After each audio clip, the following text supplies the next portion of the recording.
let me show you how I redid my bathroom. This is the half bath on the main level of my house, and I did it about a year ago. I am very proud of how it came out, and I want to show you a little bit of how I did it because I think you can do it too. To start off, I did board and batten. I learned a lot from YouTube University, Pinterest, everywhere. This is a great first project for anyone.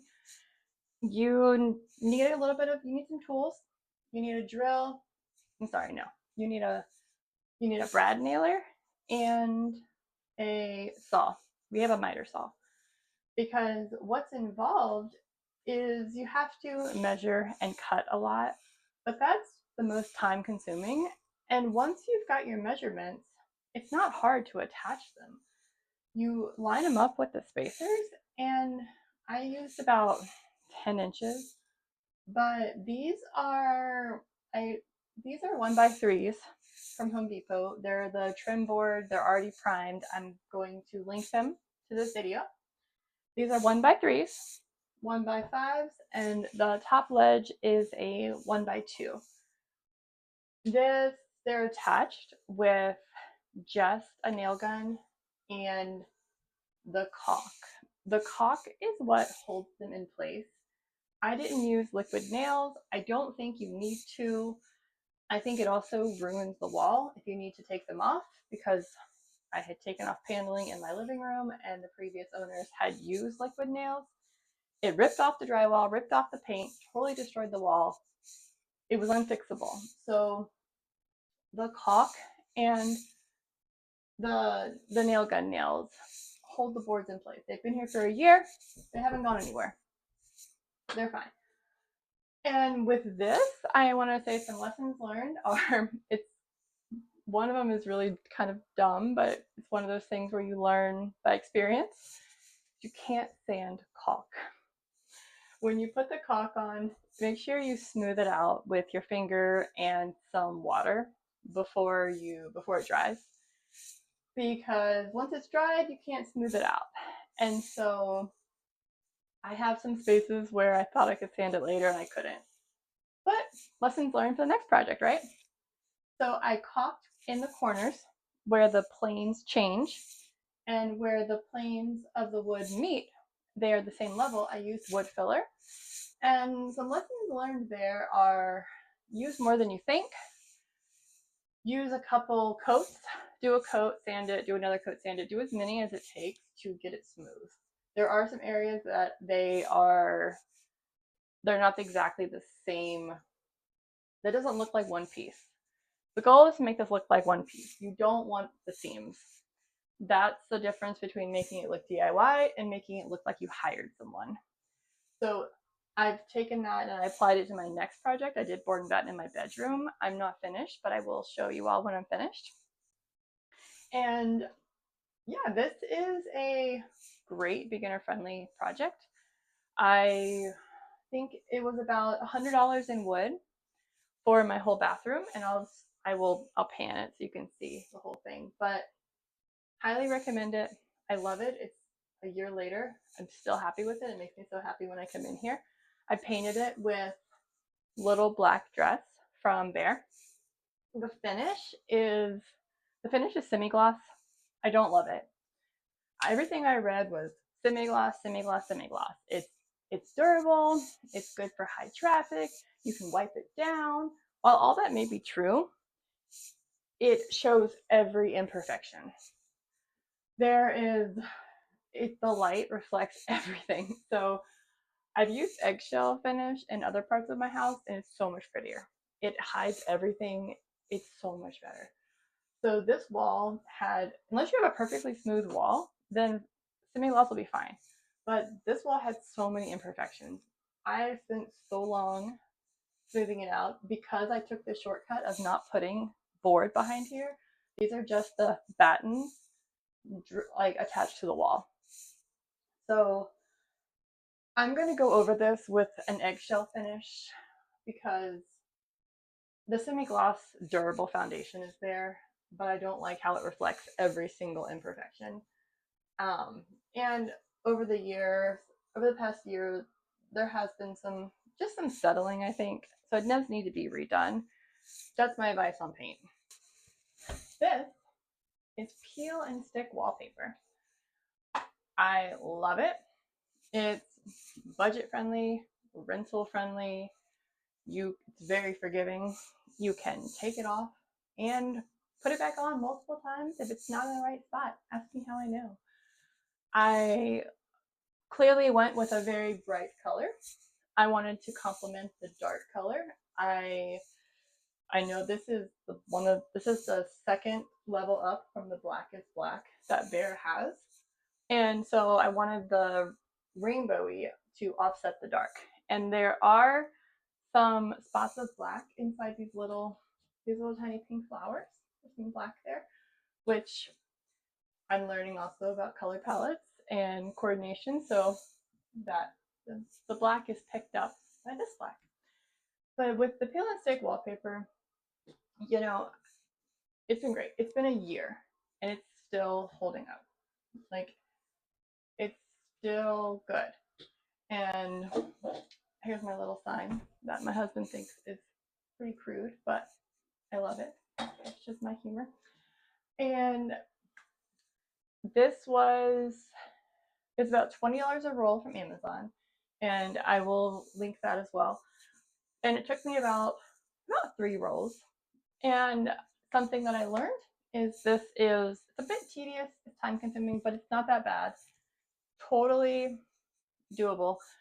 But when you start, you don't want to start in the corner. You do want to start about 1 roll width in. Draw a line, get your level, and make sure it is perfectly straight up and down, because no one's corner is a perfect 90 degrees. So go about one width in and start there, and then go around. And as you go around, make sure you use the level to reassess every few times, because otherwise you'll just keep getting more and more off level. The new Vanity has an engineered marble stone top. The old Vanity did not have any storage. It only had 2 doors with just a big open compartment, which was useless, non-functional, hated it. So I really wanted one with drawers and or shelves. Got this one, love it. It's got a shelf.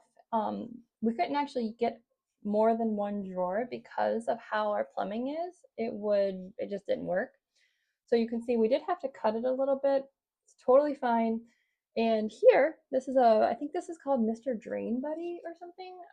I'll link that too. It was $15 and we did it ourselves. It was great. And we have a little pop out drawer with some goodies there. And yeah, this was $300 from Home Depot. It's easy to pull out the old Vanity and pop in this one. You unscrew the screws in the back of it. You use a straight edge to cut the caulk and pull it away from the wall after you turn off the water, of course, and disconnect the plumbing underneath. Putting this back in, you just go in the process in reverse, connect the water, drill it into the wall, and caulk the edges. We had to cut a little bit here just to make it fit and level and square, but completely DIY friendly. So while we were replacing the Vanity, the walls, and we put up the peel and stick wallpaper, we went ahead and, to complete the look, had to replace the mirror and the light. I know I'm missing a light bulb. That was intentional. We actually didn't have, well, not that we didn't have. We put in 3 and it was too bright. So we just took it out. This is how we live. I did try to find the 3rd one in order to put it back in for the video, but you know what? This is real life. Real life. So I matched the black light with the black faucet, and I intentionally mixed metals here. We have a gold circle, and I was very intentional with having the board and pattern stop here, and then it picks up again right here. So the mirror is flat against the wall. There's no board and batten right there, and I love how the circle complements the hard straight lines. And yeah, I mean, that's it. It cost us probably about $700. It's a lot of it was some late nights because I think your first project just takes longer. It's a learning curve. Now I could throw up this board in Batten, not throw it up, but I could put it on the wall so quickly. I had to learn a lot about the proper spacing, which I learned there's no proper spacing. You can do whatever you want. Up in my bedroom, I've got skinnier boards that are taller and closer together. And I'm going to show that soon because I've only got one wall done and I want to do the whole wall. Anyway, you can do whatever you want and you don't even have to use real wood. You can use MDF, you can use those lattice boards. These are about half an inch thick. You can use a quarter-inch thick and still get the look. It's I love it. This is a year old. It's holding up strong. I'm really proud of using these power tools, using a miter saw to cut 45s. I mean, look at this. I did this. I've got this is not just cut off. This is a nice smooth. This is a tapered edge.